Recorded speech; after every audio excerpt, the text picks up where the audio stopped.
Seu sonho é fazer um intercâmbio e você não faz ideia do que fazer, para onde ir e tudo mais? Eu vou te ajudar nesse vídeo a você ter algum direcional que eu precisei ter quando eu escolhi fazer o meu intercâmbio em Vancouver. E eu também fiquei muito em dúvida e eu precisei tomar algumas prioridades para poder decidir realmente o que eu queria e o que eu não queria. Amigos, eu sou o Gustavo Shaw e hoje eu tô aqui para poder te dar algumas dicas e te dar alguns conselhos que eu precisei ter e que alguém me deu quando eu precisei fazer, que eu gostaria que você tivesse agora alguns direcionais para você poder escolher qual intercâmbio você gostaria de fazer, para onde, de acordo com o seu bolso também, né? Porque senão, se eu pudesse, eu moraria fora e não teria voltado mais. Eu inclusive fiz um vídeo falando sobre alguns perrengues, algumas experiências que eu tive no meu intercâmbio. O vídeo vai estar aqui no card e você pode assistir logo depois desse vídeo. Assim que eu comecei a pensar sobre a questão do intercâmbio, eu não sabia muito bem onde ir. Eu, na verdade, confesso que a princípio pensei nos Estados Unidos, porque é muito comum as pessoas fazerem intercâmbio lá. Conheci outras pessoas que já foram para França e tudo mais, e eu acabei indo para o Canadá, em Vancouver.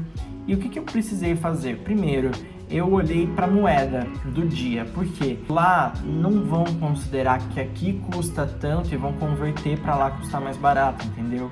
É muito comum você pagar $2 numa água, porque aqui no Brasil custa R$2, por exemplo. Então, pratos de comida vão custar 20 moedas, entendeu?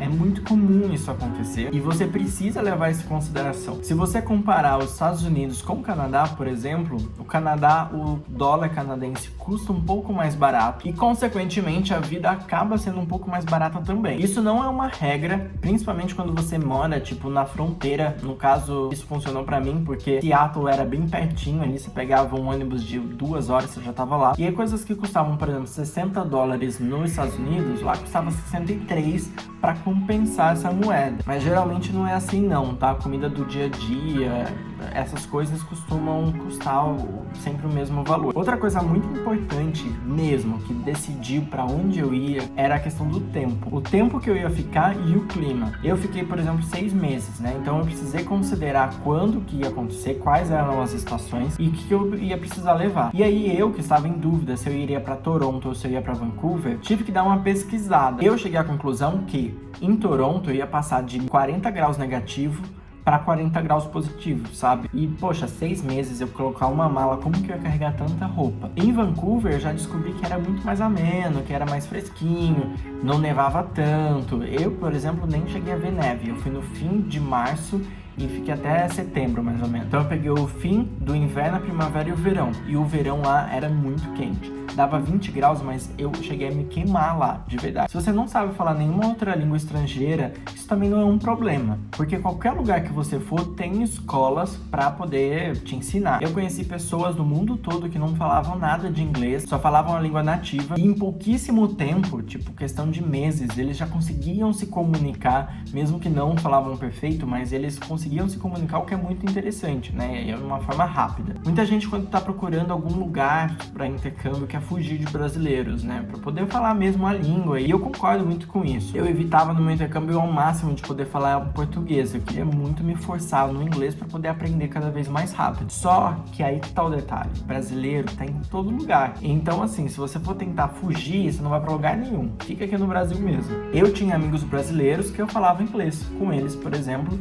porque esse era o objetivo da viagem, aprender inglês e ganhar fluência. Se você estiver procurando alguma agência de intercâmbio, pesquise muito bem, porque eu lembro que eu fui pesquisando algumas agências e muita gente tinha caído em calote, sabe? Tipo, não entregaram o que era para ser.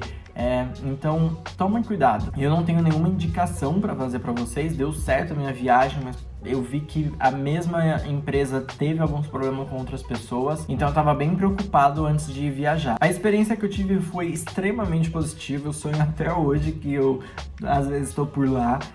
Tenho muita saudade. Se eu pudesse voltar pra lá, eu com certeza voltaria, sem dúvida alguma. Inclusive, eu falei que eu choraria bastante fazendo uns vídeos por lá, e é verdade. E se você tiver a oportunidade, vai sem medo. Se você tem, eu sou apegado com a minha família, eu tenho saudades, não sei o que, não se preocupa com isso, tudo tem seu tempo, sabe? Eu acho que essas oportunidades não podem ser jogadas de lado, porque você vai se arrepender. E eu não conheço ninguém que fez um intercâmbio e voltou triste, viu? Então sempre tem aquela saudadezinha que vale muito a pena. Eu espero ter te ajudado nesse vídeo, clareado algumas dúvidas e ter te dado algumas orientações. Espero que você tenha gostado desse vídeo. E não se esqueça de se inscrever no canal e a gente se vê no próximo vídeo.